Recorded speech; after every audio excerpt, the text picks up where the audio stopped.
I immigrated from Guangdong, China when I was 16 years old in 1996.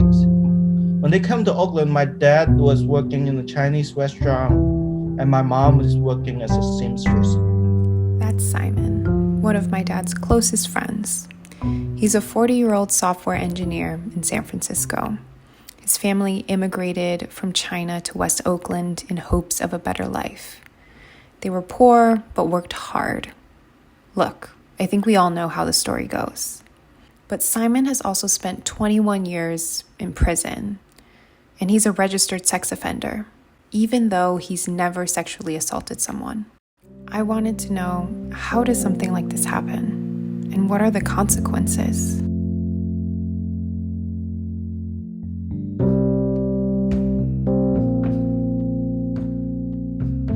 We just decided to hang out with somebody who we look up to, more like a big brother to us, and they're like gangsters and people who are doing things that we should not be doing. I want to have a sense of belonging.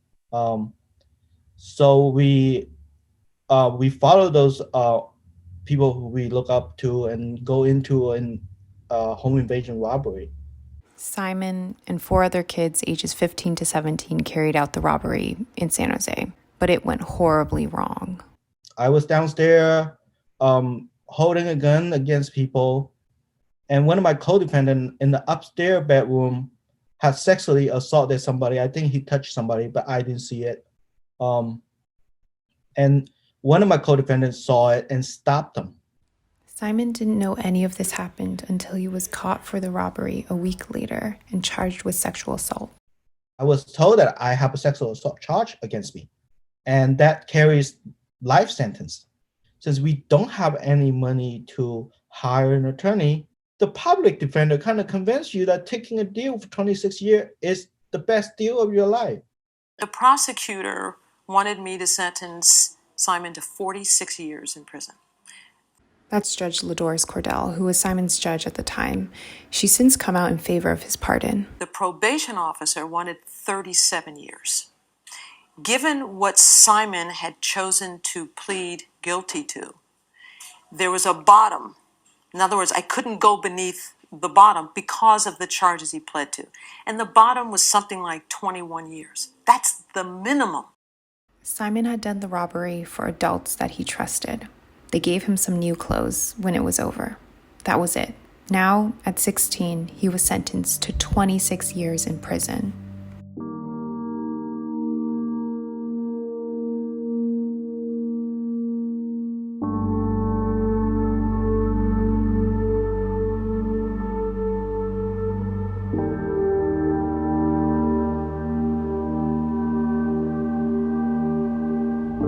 Wow, I still remember everything in it. When I grow up as an 18-year-old, the first thing I see is it's always gloomy. The area is always raining, and there's electric fence. You can see the electric fence for miles and miles. And once you get inside the electric fence, there's gates, object gates. It's like metal, iron gates with barbed wires and so forth. Simon was transferred to one of the most dangerous prisons in America, Pelican Bay State Prison in Crescent City, California. The prison had just opened a year before, and at 18, Simon was the youngest prisoner there. I was surprised when I first got to the yard. There's nobody in the yard. Later on, I find out that, that is the reality of life. Nobody ever goes to the yard. Nobody, every time when you go to the yard, you have to fend for your life, whether it's from the guards or from, the struggles in prison politics. There was a population of 1,200 people in his yard, about 40 to 50 Asian American prisoners, but only 2 who would ever leave the prison in their lifetime. Simon was one of them. We live in a cell where it's 6 by 12. There's 2 beds. There's a bunk bed mount into the wall, all metal. There's a toilet and a sink, and that's about it. Once, Simon spent 18 months without ever leaving his cell. There's a riot going on. Every time people go out to the yard, they kill each other. The prison was racially segregated, both by self-selection and by design, and Simon stuck with other Asian Americans.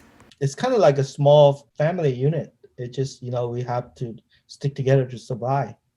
It was hard for Simon to get in touch with his own family. There weren't a lot of opportunities to just use the phone, and it was expensive, really expensive. There are times that you go months and years without a phone call. If you're lucky, once a week, or maybe once every 2 weeks.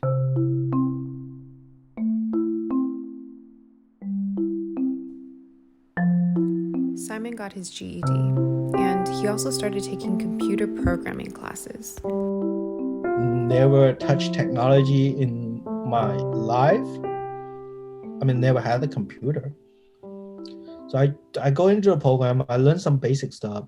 I was like, okay, I kind of like this. And if this can help me make a better life for me and my family, I'm going to go learn it.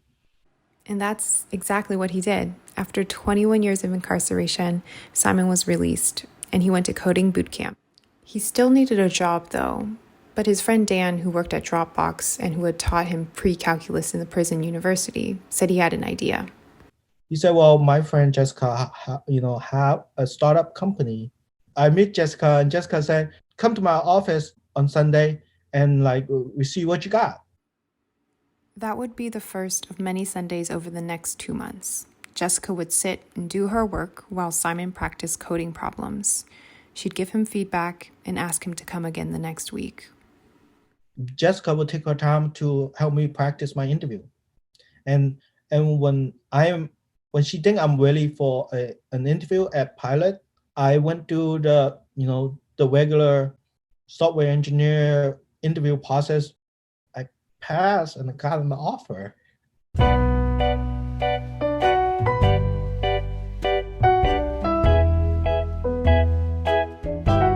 But the startup isn't the only place where Jessica and Simon work together. They're also part of the Bay Area Freedom Collective, started last year by incarcerated people for incarcerated people. It's a support network for everyone who's been impacted by the carceral system. We saw a need for housing. A lot of people come out of prison, they don't have anything, they don't have any money, they don't have a job. Even they have a job, it's low paying. They can't afford to put a deposit down. They don't have the credit to rent an apartment or a house. So last year, they bought a house. And they're doing a bunch of other things, helping people find jobs, picking people up once they've been released from prison, helping them navigate social services. If you can think of it, they're probably doing it.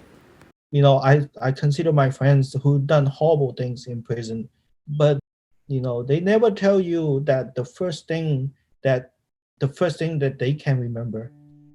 We ask people who commit crime to take responsibility. We have a responsibility in the harm that they cause as well.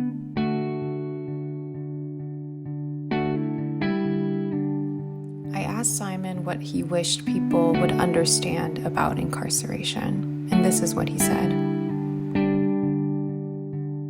What I would like when I was going through their periods in my life is for people to understand why I got there in the first place. What leads to me committing a robbery? What kind of help do my teenage self needs to be successful? So that's what I've been thinking about a lot these days. How can we care, love, and support people instead of incarcerate them? And I think about Simon a lot too. Even though he's completed his 21-year sentence and is a beloved community leader, he can still be deported at any time. This is Simon back in November 2019 in front of the ICE building, right before his routine checkup with an ICE officer. If I'm detained today, I'm lucky I have you all, my friends and families, to continue fight for justice as I will fight on the inside. Thank you for being here.